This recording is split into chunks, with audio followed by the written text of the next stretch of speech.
So this is really embarrassing for the Latin community, in my opinion. So Donald Trump was arraigned yesterday in Miami for his 37 counts of mishandling federal documents. And the first place he goes to is a bakery in Little Havana where he is met by Cubans cheering for him, singing happy birthday. Even Cuban-American MMA fighter Jorge Masvidal showed up to take pictures with him. This is a criminal who wants to basically see every Latino deported, getting so much support from Latinos in America. Latinos have a lot of voting power in this country, but we're not going to go anywhere if there's a portion of our community voting for a criminal like this. Every single Latino in this bakery, you embarrass yourself.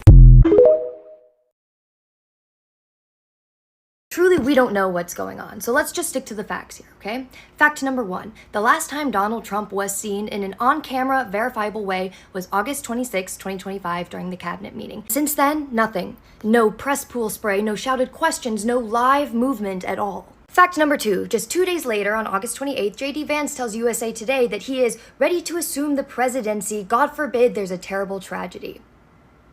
Fact number 3. On August 24th, it was J.D. Vance who went on record saying that Russia had made significant concessions when it came to Ukraine peace talks. This happening right before Trump disappears from view when J.D. Vance wasn't even the one who spoke with Vladimir Putin, 2 weeks ago? Feels odd.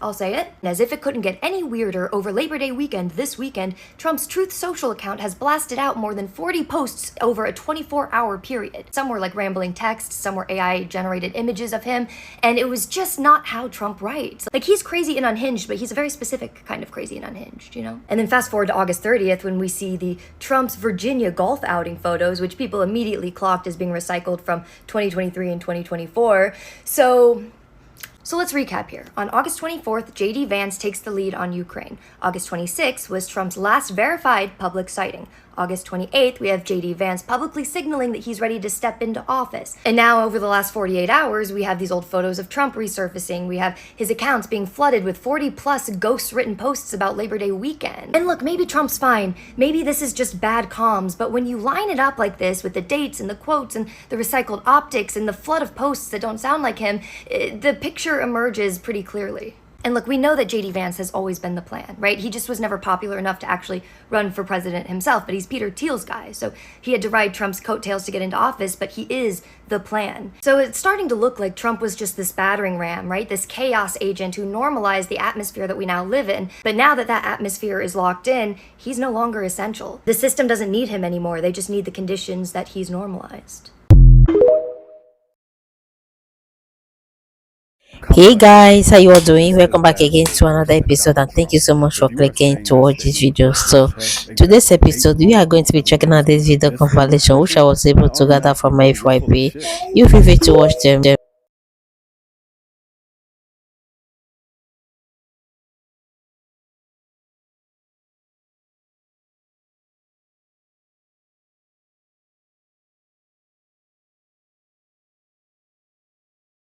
Share your thoughts, your opinion. Let me know what you think about them in the comment section. Don't forget Trump's first bullshit promise when he said, soon as I take office, the Ukraine war will be over. It'll be over. I'll settle it soon as I take off. Probably before I take office, it'll be settled. The whole thing will be settled. Only I can do it. The great Trump has spoken. For those of you going to the store to get your free Trump food, because, you know, he signed that executive order that all groceries are free, make sure you videotape the reaction of the person in the store when you tell them Trump said everything is free. Then stitch or duet with my video. 1 million laughs and 1 million views. How to speak Trump. Well, Saturday. Guess I should mow the grass. Trump translation. We're going to take care of the grass. It's that time of week. A lot of people take care of the grass on Saturdays. Some people do it other days. A lot of guys don't even take care of the grass. I do. I know all about the grass. I own a lot of grass. I have the greatest grass, and I know the best type. Some people are suggesting maybe we attack it militarily. We haven't discussed that fully. We have a lot of military technology that people don't know about that could eviscerate the grass. And I don't know if you heard about this in Springfield, Ohio. They're eating the grass. The people are eating the grass, which is disgusting, disgraceful. We don't do that here. So we're going to take care of the grass. And I'll tell you what, we're going to mow America's grass again. Why do Cubans vote Republican?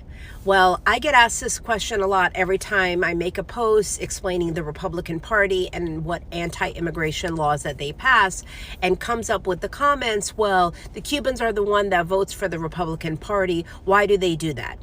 Allow me to explain. Now, I'm not speaking for every Cuban, but I am explaining why a lot of Cuban Americans do vote Republican. And this primarily has to do with the fact that the Republican Party aligns themselves more with anti-communism than the Democratic Party. And since Cuba is a communist country and the Cubans that come to America are anti-communism, they align themselves politically more with the Republican Party than the Democratic Party. That's reason number one. And number two is that the Republican Party courts the Cuban American Party more than the Democratic Party.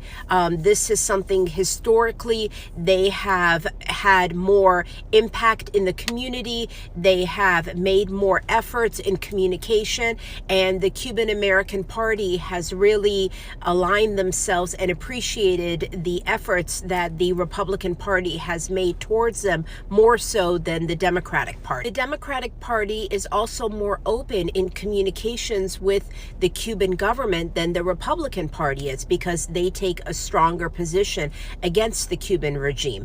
And this is something that is appreciated more with Cuban Americans towards the Republican Party.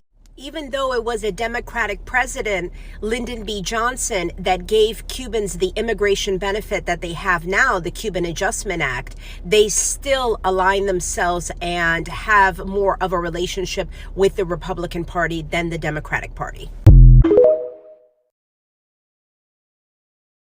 I think the reason why the Cubans vote for Republican was because a lot of them just want to be close to whiteness, and a lot of them think maybe that Trump will pardon them for voting for him.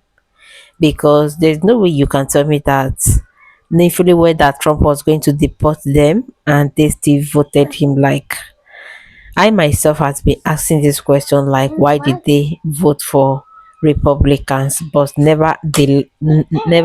Para los cubanos que votaron por Donald Trump, for the Cubans that voted for Donald Trump.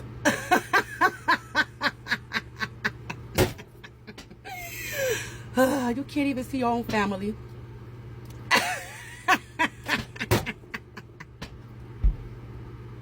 This is so beautiful. You know what red means? Terrorista. You're a terrorist. You ask a Cuban in Miami who they're voting for, you're gonna get a red wave, son. You want to talk about people that vote Republican? You want to talk about people that don't want to hear no bullshit about socialism? Shut the f up. Cubans will yell at you. If you want to talk that nonsense woke hippie shit about Marxism, they will yell at you. That's not the type of shit to talk about those people. Oh, those people have actually felt it. So the Cubans, the Latinos, the Miami, like a lot of them who voted for Trump right now feel so disappointed for voting for Trump. A lot of them feel betrayed. A lot of them feels that Trump has used them. A lot of them also felt that Trump lied to them, because right now they are in their era of finding out. In fact, almost everybody who voted for Trump are facing some difficulty right now. Even the Republicans, the white Magas, that voted for Trump, a lot of them are also being disappointed. Yeah, because most of these people who voted for Trump because of cheaper grocery shopping, you guys could see that the prices of everyday grocery shopping are skyrocketing, prices are going up day by day. Look at the Medicaid that was being cut off from a lot of people. Yeah, and look at the tariff as well. So a lot of things has actually happened in this few weeks, few months, yeah, few days. So can I say that almost everyone who voted for Trump feels so devastating and feels so disappointed right now because they are not getting exactly what they voted for. What they are seeing right now is not part of the agreement, is not part of what they voted for. So in as much as possible, like I keep on telling you guys that politics is like a game. Politics is for the strong. Politics is not something you joke with. There are so many promises which have been made during the campaign, but after the election, like only few of those promises will be fulfilled. This is why when you are choosing for anybody to vote, when you are voting, like you just have to vote wisely. Vote with your mind, your eyes openly, and don't allow anybody to confuse. But in as much as possible, we keep on moving, we keep on pushing, and to the glory of God. So, guys, thank you so much for watching this video. Let me know what are your thoughts. Let me know what you think about it in the comment section.